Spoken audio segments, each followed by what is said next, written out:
రెడ్డిగా ఢిల్లీ పేలుళ్లపై దర్యాప్తు కొనసాగుతుంది. దర్యాప్తు సంస్థలు ఆత్మాహుతి దాడిగా భావిస్తున్నాయి. కారులో భారీగా పేలుడు పదార్థాలు పెట్టినట్టుగా అనుమానిస్తున్నారు. పేలుడు పదార్థాల్లో అమోనియం నైట్రేటు, డిటోనేటర్లు, ఇంధన చమురు ఉన్నట్లు ప్రాథమికంగా నిర్ధారించారు. పేలుడు కారులో డాక్టర్ మహమ్మద్ ఉమర్ ఉన్నట్టు దర్యాప్తు సంస్థలు అనుమానిస్తున్నాయి.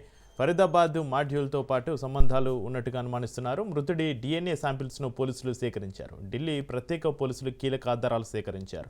బ్లాస్ట్ కేసులో ఒకరిని NIA అరెస్టు చేసింది. పుల్వామాకు చెందిన తారిక్ను పోలీసులు అదుపులోకి తీసుకున్నారు. కారు పుల్వామాకు చెందిన డాక్టర్ ఉమర్దిగా పోలీసులు గుర్తించారు. ఉగ్రదాడి కొనలోనే దర్యాప్తు సంస్థలు విచారణ జరుపుతున్నాయి. ఇక ఢిల్లీ పేలుళ్లలో 9 మంది మృతి చెందగా 30 మంది గాయపడ్డారు. ఎర్రకోట మెట్రో స్టేషన్ వద్ద ఉన్న సీసీ ఫుటేజ్ను అధికారులు స్వాధీనం చేసుకున్నారు. కారు రూటుకు సంబంధించిన వివరాలు పోలీసులు సేకరిస్తున్నారు. ఇక ఢిల్లీ పేలుళ్లపై దర్యాప్తుకు సంబంధించి మరింత సమాచారాన్ని మా క్రైమ్ బ్యూరో చీఫ్ మధు లైవ్లో అందిస్తారు. మధు, ఢిల్లీ పేలుళ్లపై దర్యాప్తు ఏ విధంగా కొనసాగుతుంది? మధు, మొత్తానికి కారు ఏదైతే ఉందో, బాంబ్ బ్లాస్ట్కి సంబంధించినటువంటి కారు ఏదైతే ఉందో I-20 కారుగా అయితే గుర్తించారు. ఆ కారు నెంబర్ ఒకసారి మనం చూసుకుంటే HR26CE7674 మహమ్మద్ సల్మాన్ అనేటటువంటి వ్యక్తికి సంబంధించినటువంటి కారు. అయితే ఈ మహమ్మద్ సల్మాన్ అదుపులోకి తీసుకున్నటువంటి పోలీసులు ఏంటి ఈ మొత్తం కారుకు సంబంధించి డీటెయిల్స్ ఏంటి అని ఆరాధించినప్పుడు నేను గతంలోనే ఈ కారును అమ్మేశాను అనేటటువంటి విషయాన్ని అయితే చెప్పాడు. అయితే మెట్రో స్టేషన్ దగ్గర పార్క్ చేసినటువంటి I-20 కారు ఏదైతే ఉందో ఆ కారు లోపల ఒక వ్యక్తి ఉన్నారు. ఆ వ్యక్తే ఎవరు అనేది ఇప్పుడు చాలా కీలకమైనటువంటి విషయం.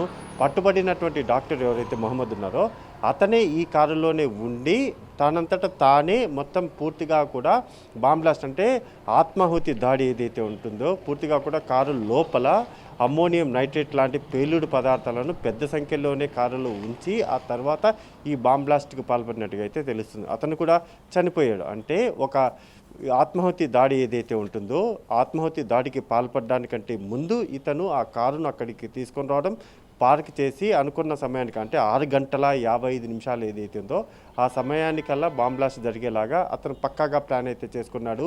ఎప్పుడైతే జనాలందరూ కూడా ఎక్కువ పెద్ద మొత్తంలోనే అక్కడికి వస్తారు, మెట్రో స్టేషన్ దగ్గరికి ఎప్పుడైతే వస్తారో అలా వచ్చేటటువంటి క్రమంలోనే ఈ బాంబ్ బ్లాస్ట్ జరపాలి అనేటటువంటి పక్కా పథకం వేసినట్టుగా అయితే గుర్తించడం జరిగింది. Right now investigation Amit Shah ఇచ్చేసి ఇప్పటికే ఎర్రకోట సమీపంలోనే ఒక ఉన్నత స్థాయి సమీక్షా సమావేశం అయితే నిర్వహిస్తున్నారు.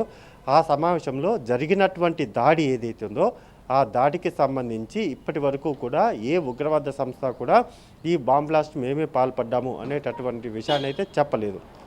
అదొకటి కీలకం. రెండోది చూసుకుంటే మాత్రము ఈ బాంబ్ బ్లాస్ట్కి సంబంధించి గతంలో పట్టుబడిన అంటే 4 రోజుల క్రితము ATS యాంటీ టెర్రరిస్ట్ స్క్వాడ్ ఎవరైతే ఉన్నారో వాళ్ళకు పట్టుబడినటువంటి ఉగ్రవాదులు ఎవరైతే ఉన్నారో ఆ ఉగ్రవాదులు ఇచ్చినటువంటి సమాచారం ఆధారంగానే ఎక్కడెక్కడ ఇంకా కూడా ఉగ్రవాదులు ఉన్నారు అనే దానికి సంబంధించి ఎంక్వైరీ నడుస్తుంది. అలా ఎంక్వైరీ నడుస్తున్నటువంటి క్రమంలోనే ఇప్పుడు ఢిల్లీ మెట్రో స్టేషన్ దగ్గర జరిగినటువంటి ఈ బాంబ్ బ్లాస్ట్ ఒకటే ప్రధానంగా కూడా అధికారులు భావిస్తున్నది ఒకటే. ఈ ఉగ్రవాదులంతా కూడా మహానగరాలు అంటే ప్రధానమైనటువంటి నగరాలు ఏవైతే ఉన్నాయో అది హైదరాబాద్ కావచ్చు, ముంబై కావచ్చు, ఢిల్లీ కావచ్చు, బెంగళూరు ఇలాంటి నగరాలలో ఒక అలజడి క్రియేట్ చేస్తే ఖచ్చితంగా కూడా మొత్తం భారతదేశంలో ఉన్నటువంటి గవర్నమెంట్ అంతా కూడా ఉలిక్కి పడుతుంది అనేటటువంటి ఏకైక లక్ష్యంతోనే ఈ బాంబు దాడులు జరిపారు అనేది తెలుస్తుంది. నిన్నటి నుంచి చూసుకుంటే మాత్రం పూర్తిగా కూడా విమానాశ్రయాలు, రైల్వే స్టేషన్లు, మెట్రో స్టేషన్లు ఏవైతే ఉన్నాయో వీటన్నిటి దగ్గర కూడా హై అలర్ట్ అయితే ప్రకటించారు. అమిత్ షా ఇప్పుడు మీటింగ్ ఆల్రెడీ నడుస్తుంది. మొత్తం అంతా కూడా ఇప్పటి వరకు ఉన్నటువంటి పరిస్థితి ఏంటి, జరుగుతున్నటువంటి పరిణామాలు ఏంటి, ఇక పైన తీసుకోవాల్సినటువంటి చర్యలు ఏంటి, ఇప్పుడు జరిగినటువంటి అంటే నిన్న సాయంత్రం జరిగినటువంటి బాంబ్ బ్లాస్ట్ ఏదైతే ఉందో అది ఎందుకు జరిగింది అనే దానికి సంబంధించి చాలా కీలకమైనటువంటి భేటీ జరగబోతుంది. ప్రతి చర్య డెఫినెట్గా ఉండబోతుంది. ఉగ్రవాదులు ఎవరైతే ఈ దారుణానికి పాల్పడ్డారో ఆ పాల్పడినటువంటి ఉగ్రవాద సంస్థను పూర్తిగా కూడా కొలాప్స్ చేసేలాగా, పూర్తిగా కూడా నేలమట్టం చేసేలాగా అయితే ఇప్పుడు అమిత్ షా అయితే ఈ కీలక సమావేశం నిర్వహిస్తున్నట్టుగా తెలుస్తుంది. కాబట్టి ఏదో జరగబోతుంది, సంథింగ్ రాంగ్ ఏదో జరగబోతుంది.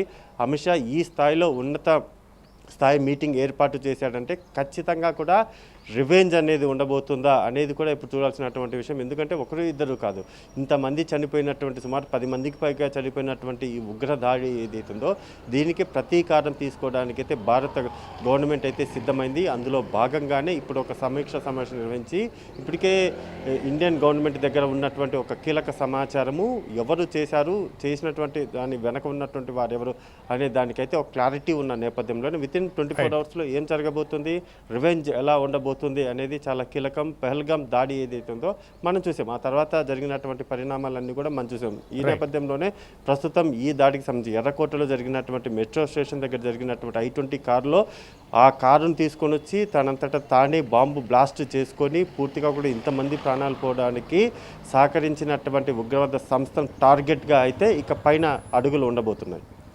Right, thank you Madhu.